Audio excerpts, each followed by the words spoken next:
Boa noite, eu sou o João Paulo, sou professor e psicólogo do CEDU, campo Matriz de Camaragibe.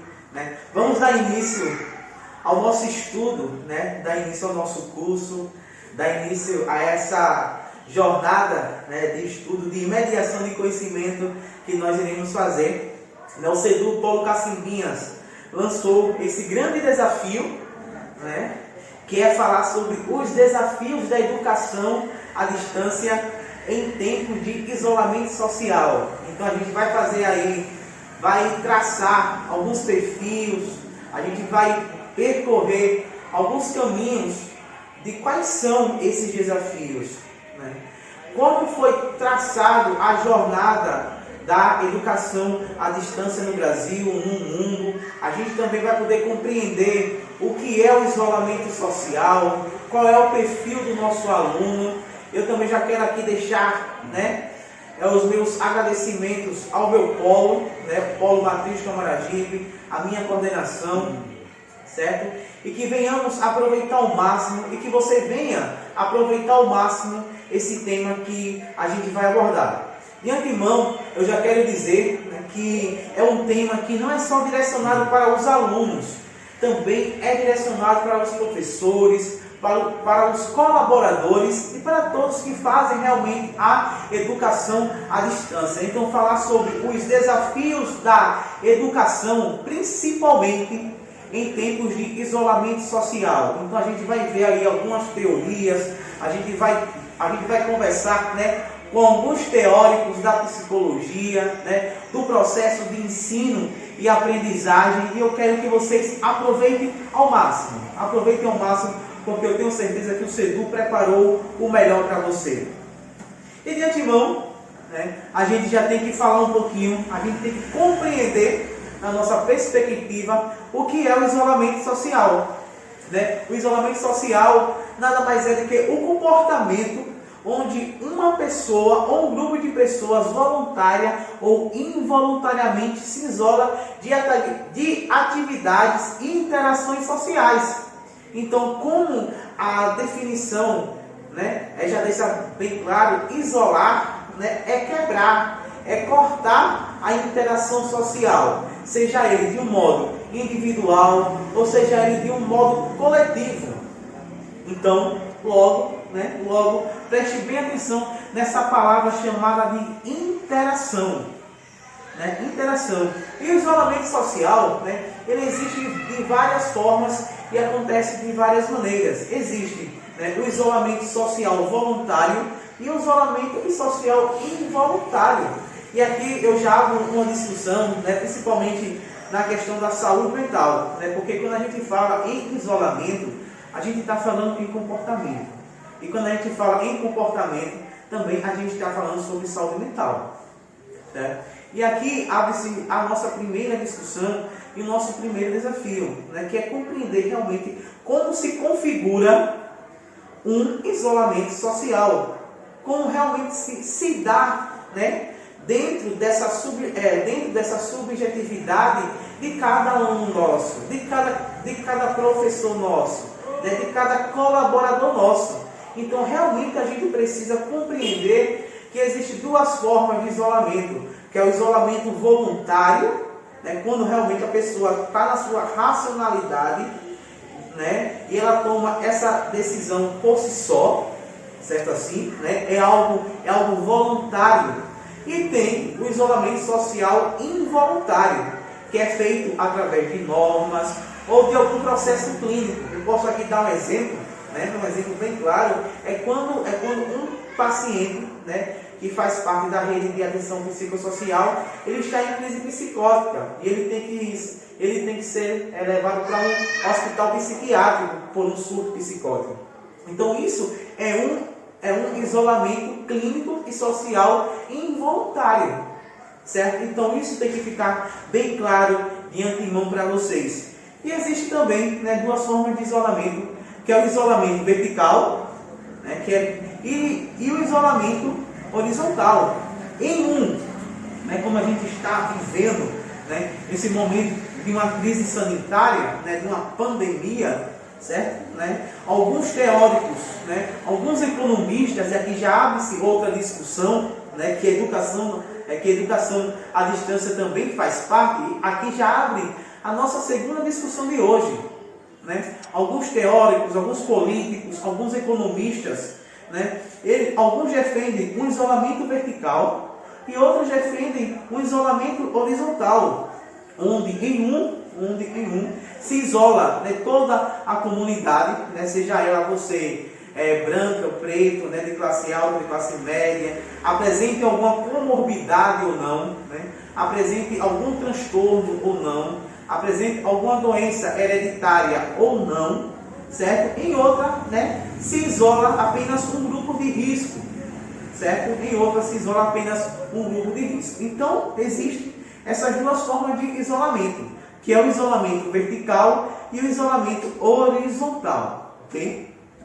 E aí, né, eu não poderia deixar de falar sobre a questão do isolamento e as psicopatologias, principalmente, né, quando a gente vem falar de transtornos, né, que a gente vem falar sobre as psicopatologias, sobre as doenças, né, da psique, sobre as doenças psiquiátricas, né? Só para vocês terem uma noção, o Brasil ele é considerado o terceiro país mais depressivo da América Latina, né? Ele está no ranking dos 5 países mais ociosos do mundo.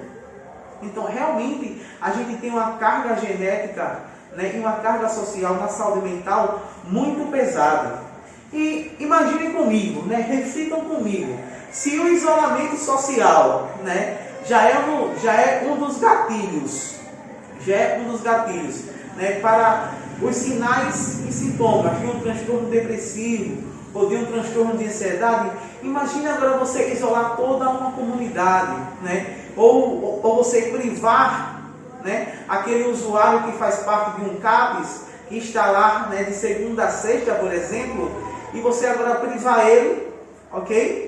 E ele não vai ter mais acesso ao serviço de saúde, né? É você privar o seu colaborador, né, que já tinha um ciclo de trabalho, e você agora privar ele, certo? Então, se o isolamento social, né, ele já é um gatilho, né, para os aparecimentos de sinais e sintomas, né, de alguns transtornos psiquiátricos, imagine agora. Né? Imagina agora. Então, realmente, a gente precisa compreender a configuração, essa configuração de um isolamento social. E aí, eu vou abordar, né, eu vou começar agora a abordar algumas teorias, né, principalmente relacionadas e correlacionadas ao processo de ensino e aprendizagem, para então a gente poder falar da educação à distância. Porque não adianta, né, a gente falar de educação, né, seja ela semipresencial, seja ela híbrida, né, existe agora, né, essa forma de educação que é uma forma híbrida, né, que a gente mescla ela com aulas presenciais, né, e aulas à distância, né, com aulas presenciais e aulas à distância. E a gente não pode falar, né, do processo de ensino e aprendizagem sem citar a psicologia da aprendizagem, né, sem citar a psicologia da aprendizagem, que se aplica justamente no campo da educação, né, visando, né, o alto rendimento não só do aluno, né, como a questão do coautor do conhecimento, como do próprio professor, como o mediador do conhecimento. Então, alguns teóricos ele vem apresentar algumas abordagens, né, vem apresentar algumas falas, principalmente na aquisição de conhecimento.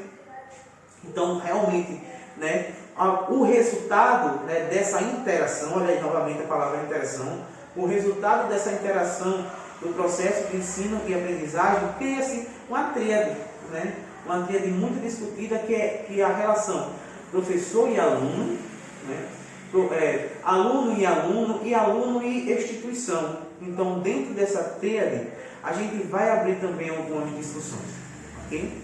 E também, né, a gente tem que citar aqui a teoria, né, da psicologia educacional. Então, a gente outrora viu, né, a teoria da psicologia da aprendizagem, e agora a gente vê, né, a teoria educacional, da psicologia educacional, que ela foca, né, principalmente no processo de ensino e aprendizagem, né, nos resultados que vão ser apresentados. Como vai ser, não é, a eficácia dos mecanismos que estão sendo usados? Será que o seu mecanismo de atuação está sendo eficaz, né, para o seu aluno? Será que o feedback do seu aluno está sendo positivo para você?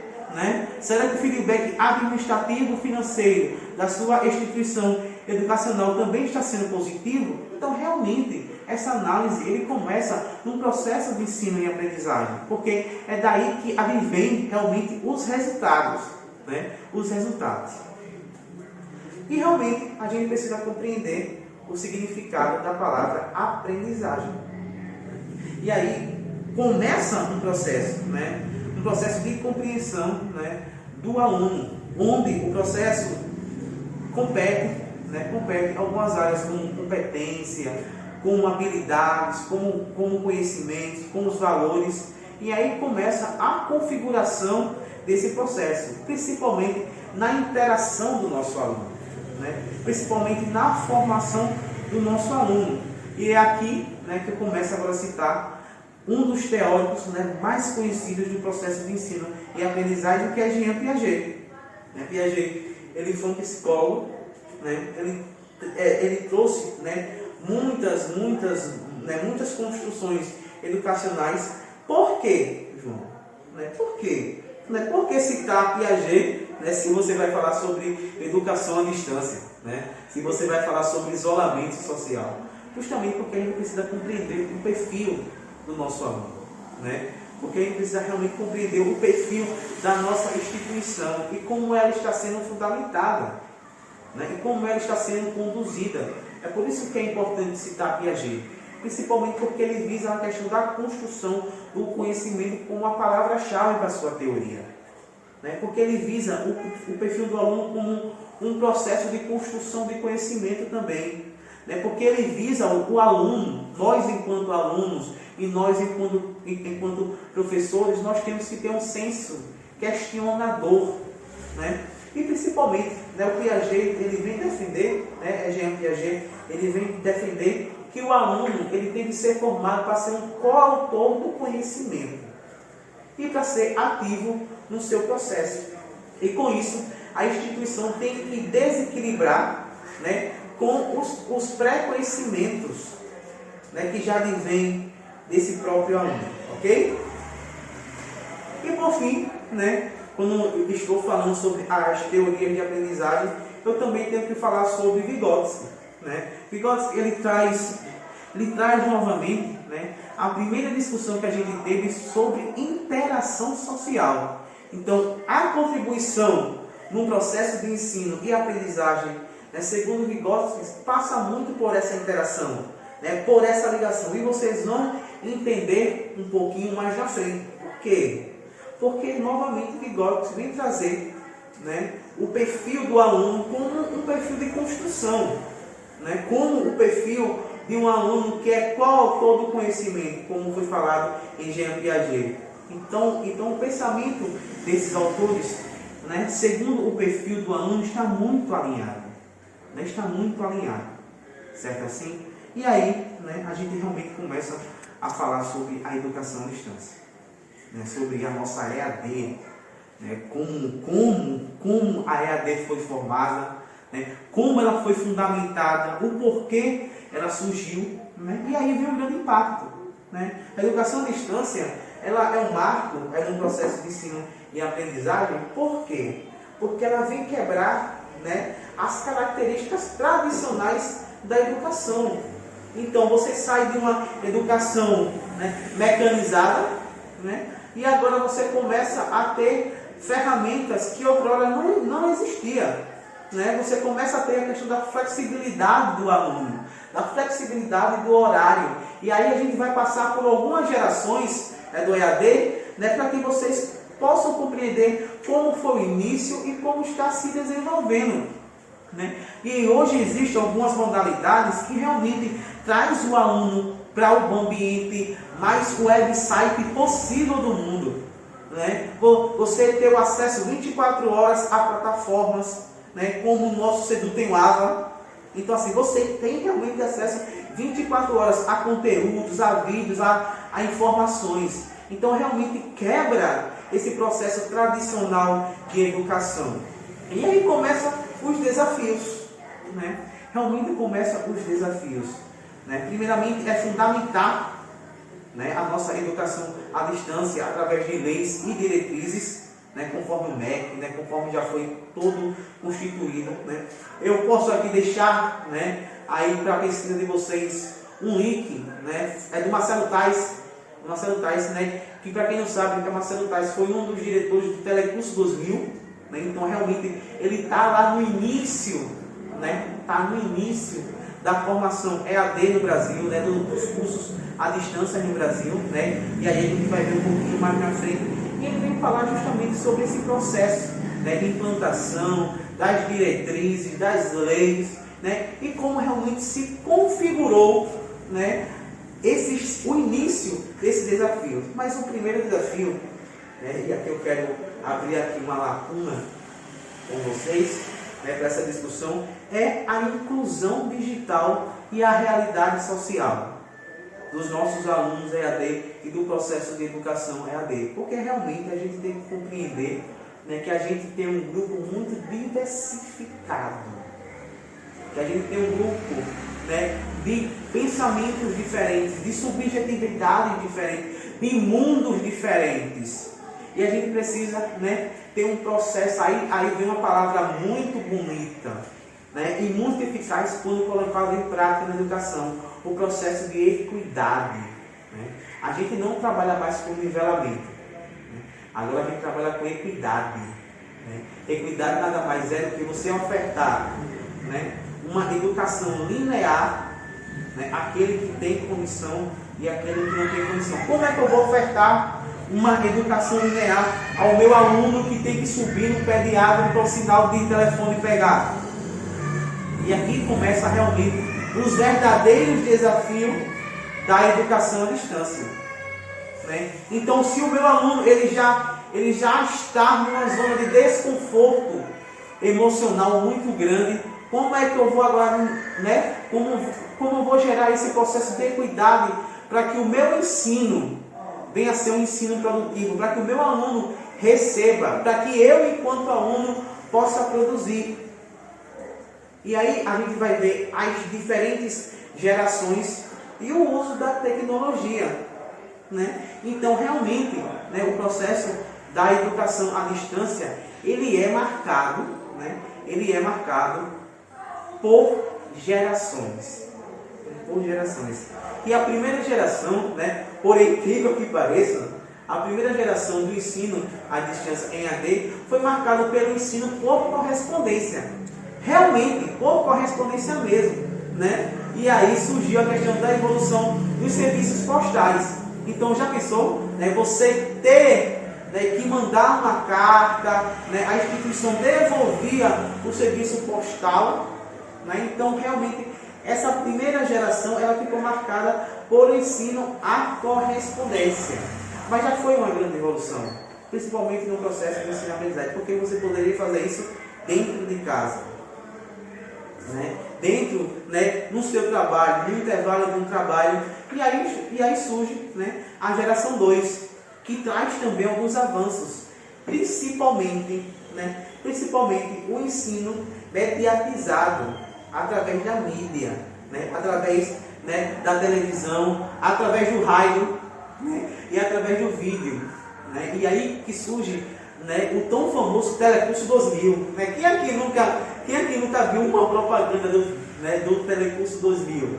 Né? Quem tem aí seus 30 anos, seus 35 anos, né, acompanhou bem essa fase, né, acompanhou bem essa segunda geração.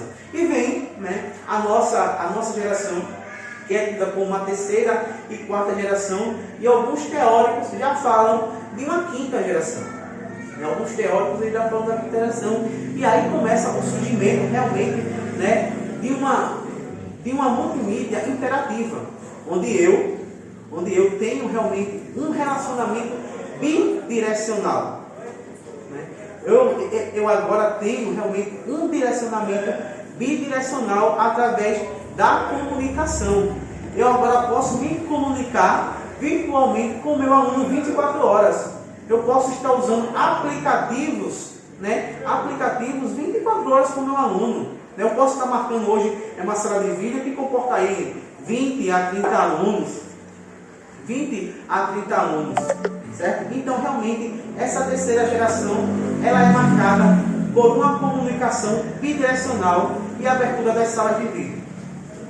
A gente começa a discussão, né, realmente do perfil do nosso aluno, né, do perfil público do nosso aluno, né, quais são os nossos alunos, né, já que a gente falou agora sobre a terceira e a quarta geração, a gente começa a falar, né, realmente agora do perfil do nosso aluno, né, como é que o nosso aluno se encaixa nessa educação à distância, né, como é que a gente, como uma instituição, né, consegue ver esse aluno, como realmente, né, se configura o perfil do nosso aluno, né? E aí, como a gente já viu, né, tem realmente a questão dos mistos de geração, né? Existe a geração X, a geração Y, agora já se fala numa geração pós-Y, né? Então realmente a gente precisa compreender esse misto, né, de geração, né? E principalmente a gente precisa compreender os avanços tecnológicos para essas gerações, para a gente poder então realmente compreender qual é o processo de ensino-aprendizagem adequado e qual é, né, um dos principais desafios, que é justamente a compreensão do perfil do aluno EAD e o processo de ensino e aprendizagem. E também, né, devemos aqui abrir uma discussão para falar sobre as condições socioeconômicas e geográficas que aí não aparecem não só como desafio, mas também como uma estratégia, porque a educação à distância, ela permite, né, realmente a quebra dessa barreira geográfica e presencial. Contudo, ainda existe uma discussão, né, como a gente já fez, quando a gente falou, né, sobre a inclusão digital e a realidade social. Então, realmente, a gente precisa analisar, né, quais são as condições socioeconômicas do nosso aluno. Qual é o perfil da nossa instituição e qual é o perfil social do nosso aluno, né? Como ele está compreendendo esse momento de isolamento social, como a família dele está podendo vivenciar, quais são as condições econômicas, quais são as condições financeiras, né, para que o aluno ele realmente faça valer o processo de ensino e aprendizagem e que realmente a educação à distância ela venha a ser eficaz e produtiva, como rege a sua origem.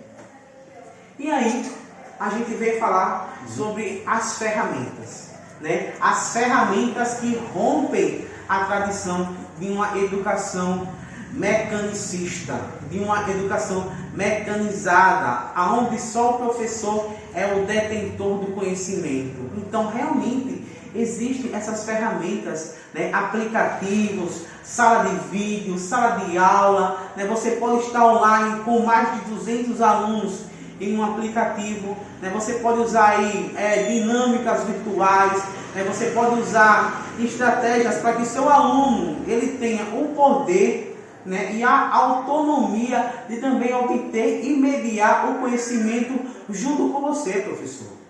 E nós, enquanto alunos, também precisamos compreender, né, que essas ferramentas são realmente os maiores auxílios que nós temos hoje. Eu ter acesso a milhões de dados, a artigos, a livros com apenas um clique.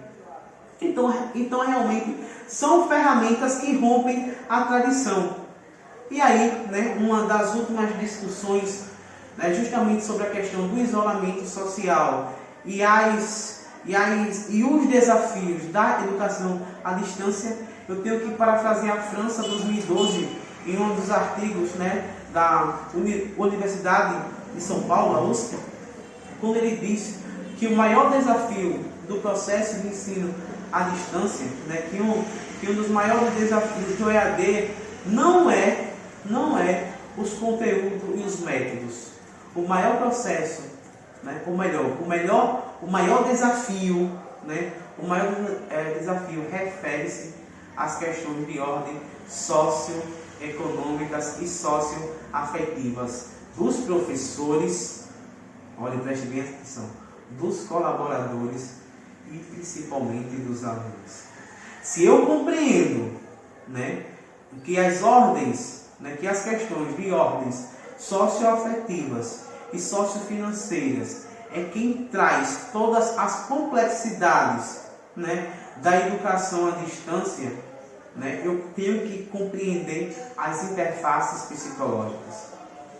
Realmente eu tenho que compreender, né, o meu processo de ensino-aprendizagem, desde da ponta, como a gente já discutiu, né, desde do colaborador ao aluno, ao perfil do aluno, né, as condições geográficas, as condições socioeconômicas, o processo de construção do conhecimento. Olha por quantas discussões a gente já passou, né? Olha por quantos desafios a gente já norteou para que a gente venha, né, ter uma conclusão inicial, né, que as questões de ordens socioafetivas realmente afetam mais os resultados na educação à distância do que os métodos e os conteúdos, né? E ainda de acordo com França, né, estudos e pesquisas confirmam que emoção, sentimento, personalidade, interações empáticas, esses conjuntos fazem, né, total diferença na produção do conhecimento e no perfil do meu aluno. Se eu compreendo, né, quais são os níveis de maturidade emocional da minha instituição, do meu colaborador, do meu aluno, da turma que eu estou, né? Se o meu aluno ele consegue ter um nível intelectual e cognitivo, né, emparelhado com a minha instituição, o processo vale a pena, né? O processo é eficaz, né? Se o meu aluno ele consegue, aí é uma das coisas mais fantásticas da educação, ele consegue, né, compreender as interações empáticas. Então, o que é empatia, né? Já que a gente fala tanto sobre empatia, o que é empatia? É se o meu aluno ele consegue compreender, né? Ele consegue se colocar no lugar do outro, visando o outro, né? Visando o outro e se colocar no lugar do outro, ele realmente começa, né, a entender. Eita, será que a gente não apertou? Olha. Tá. Aqui o tempozinho aqui em cima contando. Isso aí ele junta lá. Ele junta lá. Faz certo, ó. E realmente ele começa a compreender, né, como acontece o processo, né, o processo do despertar da empatia, né, o processo do despertar da empatia. E realmente ele agora, né, passa a ser um aluno colaborador. Ele deixa de ser apenas um aluno, né, e passa a ser um aluno colaborador, né? Se o meu professor ele também compreende, né, o processo de empatia, ele se coloca também no lugar do aluno, né, para que a gente possa ter uma maior compreensão, né, que os fatores de ordens socioafetivas influenciam mais do que os conteúdos e as ferramentas educacionais. E aí, né, a gente vai abrir aqui uma das nossas últimas discussões da noite, ou do dia e da noite, né? E a gente vai falar sobre elementos que dificultam a eficácia da educação à distância, né? E segundo algumas pesquisas, né, segundo o Instituto Brasileiro de Geografia e Estatística, né, o IBGE, né, é um dos elementos, né, que mais dificultam a eficácia da educação à distância, e é um dos maiores desafios, é a questão da evasão, né, da evasão dos alunos, da desistência dos alunos, do despreparo profissional dos colaboradores, né, justamente, né, você ter um colaborador empático, né, que tem uma ordem de estrutura emocional aceitável, né, que consegue compreender né, que consegue estabelecer, aí vem não só como uma dificuldade, mas também como estratégia, o diálogo, a interação entre aluno e aluno, professor e aluno e instituição. Né? E agora eu vou, né, abrir uma discussão dentro de outra discussão quando eu for falar do perfil do nosso aluno. Né? Porque realmente a EAD só funciona se existir um interesse mútuo, não só do meu professor, mas também do meu aluno, porque ele tem que compreender que ele é o coautor do conhecimento, que ele é ativo nesse processo. Né? E vem aí uma palavrinha que eu quero discutir com vocês, né? Que é o mal desse século, que é a procrastinação. Né? O que é procrastinar? Né? É eu deixar para amanhã o que eu posso fazer hoje. Amanhã eu faço, à tarde eu faço. Né? É eu minimizar as coisas produtivas e maximizar as coisas que não são produtivas naquele momento. Certo? Então, procrastinar, né? E quantas vezes a gente, né, procrastina? Não só no processo de ensino e aprendizagem, mas na nossa vida afetiva, né? Na nossa vida espiritual, né? Na nossa vida emocional. Quantas vezes a gente não procrastina? Então, procrastinação é um dos males desses séculos. E, por fim, né, a última discussão, né? E aqui eu deixo uma pergunta para vocês. Diante de tudo que nós já estudamos, qual é o maior desafio da educação à distância em tempo de isolamento? Já que a gente já abriu tantas discussões hoje. E se eu pudesse eleger, né, dentro desse leque que a gente já discutiu, o maior desafio seria a autonomia da aprendizagem. Se o meu aluno ele compreende, né, que a aprendizagem vem de uma autonomia, que o conhecimento ele tem que vir de um ser autônomo e produtivo, o meu processo ele é positivo. Então, o maior desafio dentro desse leque de discussões que nós abrimos hoje é realmente, não é, que o aluno venha compreender que o conhecimento, que o saber, ele é autônomo. Existe um processo de construção, mas ele é autônomo. É o interesse, é o buscar, é o galgar esse conhecimento. E eu quero agora, né, finalizar apenas com alguns dados. Né? Os Estados Unidos é o país que mais oferta cursos online no mundo. E segundo, né, estudos dos Estados Unidos, né, do país americano, né, o segundo país, né, que mais busca curso online hoje, né, é o Brasil. Na minha fala inicial eu falei sobre os cursos híbridos, né, os cursos híbridos, né, que nada mais é do que a mescla, né, da educação presente, né, a educação física com a EAD. Né? E de cada 10 alunos hoje matriculados em cursos técnicos e faculdades, 6 a 7 é no formato EAD. Então, realmente, é algo que vem crescendo muito no Brasil. E é algo que precisa ainda ser discutido.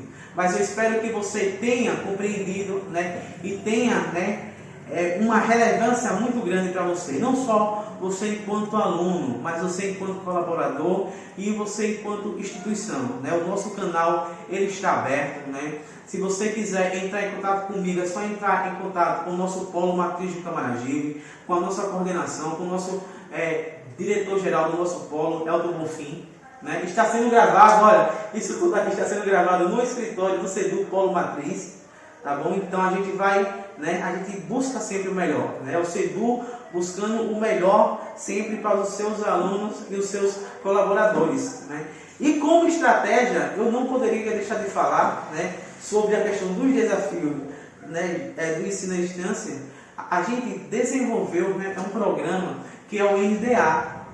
né, que é o núcleo de atenção e apoio aos nossos alunos. Então a gente teve, né, uma visão que realmente, né, as questões de ordens afetivas, emocionais, né, ela interfere no processo direto de ensino e aprendizagem e conhecimento. Então a gente desenvolveu há mais de um ano esse núcleo, né, que é o NDA, certo? Então assim, a gente fica aberto aí, né, se você quiser entrar em contato com a gente, né, nós estamos à disposição. E o meu muito obrigado, né, meu muito obrigado, certo? Né? É o meu muito obrigado, né? Também mandar um abração, né, para o nosso diretor-geral Eudes Bulhões, né? Mandar um abração para o Paulo Cacimbinhas, na pessoa do Emanuel Bulhões, certo? E a gente está aí, né, juntos montando e fazendo, né, a EAD eficaz. O SEDU realmente ele disponibiliza, é uma das poucas instituições em Alagoas que disponibiliza de um sistema virtual top de linha, com ferramentas top de linha, certo? Então assim, meu muito obrigado, né? E conhecimento, né? E conhecimento vai levar você a locais e lugares que você jamais imaginou, certo? Então meu forte abraço, e eu estarei sempre à disposição, porque saúde mental e educação tem tudo a ver. Vermelho.